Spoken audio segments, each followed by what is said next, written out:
Good evening, I'm J. Lenore Bressler, and welcome to the June 19, 2019 edition of the Bible Delight in the Details.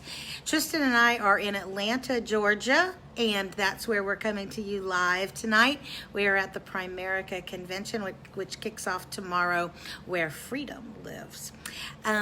In the meantime, here we are, and I want to talk to you about something that really fits the theme of our whole program, and that is delight in the details of the Bible.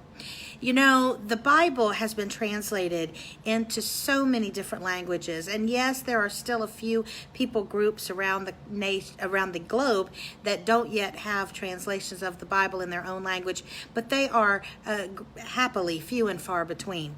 Most people do have access in their own language.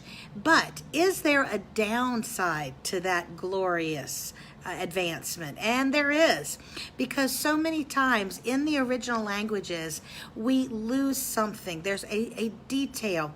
Oftentimes it's subtle, but sometimes it can be very impactful. What we're going to talk about today is not necessarily huge, but it's one of those things that, as Arsenio Hall, remember him, the talk show host from the late 80s and 90s, things that make you go, In the original languages, the word that is used over and over and over again regarding God's attribute is mercies. It's actually a word that in the Hebrew is, I think I'm saying it right, rakamim. Rakamim. It's spelled R-A-C-H-A-M-I-M. And we see this word in some of our favorite verses, including from Lamentations chapter 3, verse 22 to 23, something I love.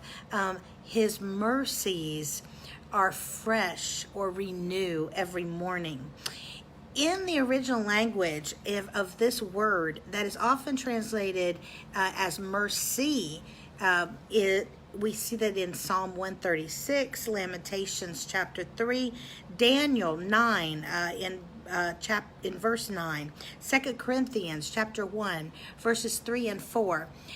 It is plural. It is a plural word. It is not just God's mercy singular, it's God's mercies plural. Now you might say, well, what's the big deal about that? In mercy? Well, yes, but we're in it for the details here on this program. And what does God need to have mercy about? Our sin. And guess what? In the original languages of both Hebrew and Greek, the word for sin is singular.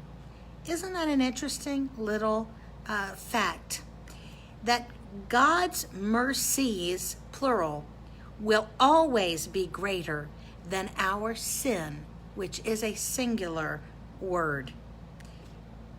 So many of God's children, unfortunately, continue to carry around with them great guilt, great shame.